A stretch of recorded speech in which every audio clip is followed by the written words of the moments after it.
જય સ્વામિનારાયણ દર્શક મિત્રો, શિયાળાની ઠંડી ફૂલ પડી રહી છે.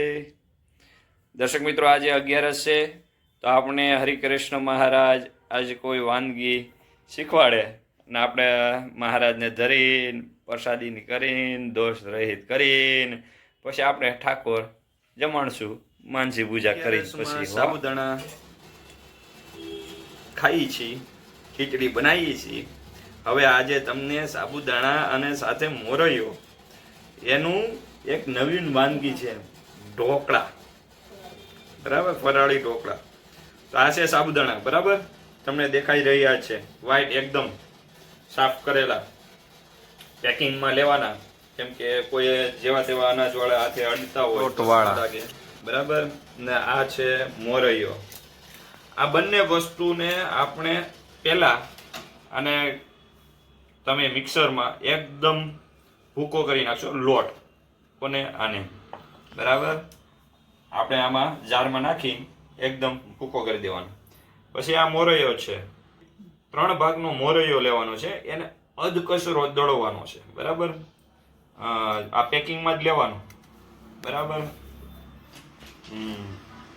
અને આને આપણે 1 ભાગ એટલે 25% સાબુદાણા, 75% મોરૈયો.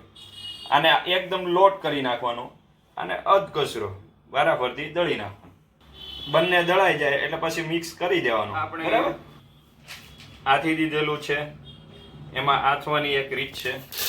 પહેલા આપણે આમાં દહીં લેવાનું, બંને લોટ ભેગા થઈ ગયા પછી એમાં દહીંમાં રગડોળવાનું અને પછી જો કડક લાગે તો છાશ નાખવાની માથેથી.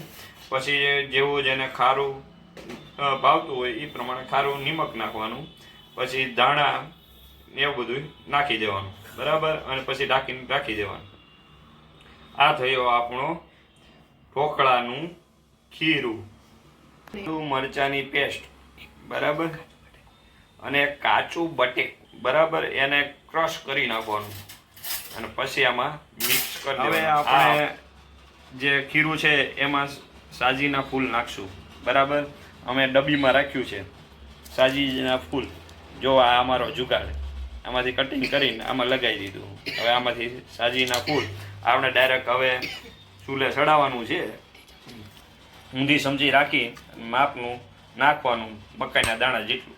બરાબર, બહુ ઝાઝું ન નાખતા, નકર પછી દોડાદોડી થઈ જશે. માઇનોર થોડુંક પાણી નાખવાનું છે. નાખી દીધું. બરાબર, હવે એને હવે હલાવી દેવાનું અને હવે આપણે એને ચૂલે ચડાવી દેવું. આમાં પાણી ગરમ થઈ ગયું છે, આપણે બકડિયામાં. બરાબર, સ્ટવ ચાલુ છે, ડીશ મુકાઈ ગઈ છે, તેલ લગાવી દીધું છે મસ્ત, અને એને પાથરી દેવામાં આવશે. બોલે તો સ્પ્રેડ કરી દેવું. બરાબર, સ્વામિનારાયણ મનમાં તો રાખવું જો. અને આને આપણે નોર્મલ ગેસમાં 12 થી 15 મિનિટ સુધી રાખવું. માથે આપણે જેવું તીખું મરચું ફાવે તો તીખું મરચું, કાશ્મીરી મરચું નાખી દેવું. હા, ધાણા જીરું ખાતા હોય તો ધાણા જીરું નાખવું માથેથી. અને શિયાળો છે તો મરી પાવડર નાખવો હોય તો નાખી દેવાનું. ફૂટ નાખવી હોય તો નાખવી, જેવું તમને જે અનુકૂળતા હોય એ. આ તો ભાઈ જેવું શણગારો એવું થાય. ઓલું કહેવાય ને, મોણ નાખો એવું ગળ્યું થાય. હાલો, લોક થઈ ગયું છે દેશી જુગાડ. હવે જોઈશું આપણે થોડીક વારમાં. 12-15 મિનિટ થઈ ગયું લાગે છે. સ્ટ્રીમ વધારે વરાળ બહાર આવે છે.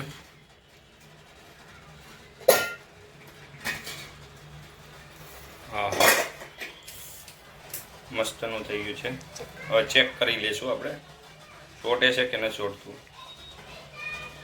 છોડતું નથી એટલે થઈ ગયા છે. બરાબર, કમ્પ્લીટ સડી ગયા છે, બફાઈ ગયા છે, ઉબાળે છે ગુમ ગુમ. આ એકદમ ઢોકળા થઈ ગયા છે. બરાબર, ફરાળી.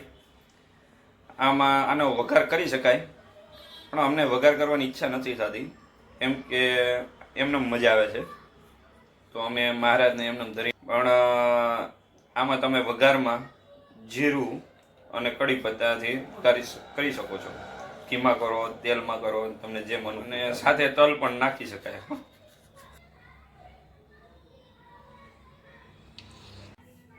ઢોકળા થઈ ગયા છે મસ્ત, બરાબર. તમે જોઈ શકો છો ઢોકળા ખોલવામાં આવી રહી. બાકી મહારાજ જમે એવા પોચા પોચા, મહારાજ ને સંતો ભક્તો જમે એવા થયા છે. ગૌડા ભવા ને ડોહિયું ને છોકરાઓ જમે એવા થયા ને મસ્ત ના. મહારાજને ધરીને ધરીજો, દાંત વગરના હોય એને હેરા જ આવ્યા છે બાપા. ઘરે બનાવેલું જામ છે ફરાળી હો, અને આ ચટણી, બરાબર ફરાળી. હવે આપણી ડીશ કમ્પ્લીટ છે મહારાજના થાળ. એ મહારાજ દોષ રહિત કરી દો, પ્રસાદીને કરી દો મહારાજ. જય સ્વામિનારાયણ. દર્શક મિત્રો, તમને આ વિડીયો ગમ્યો હોય તો લાઈક કરજો, શેર કરજો, સબસ્ક્રાઈબ કરજો ચેનલને. પછી ફરી નવા વિડીયોમાં આપણે મળશું.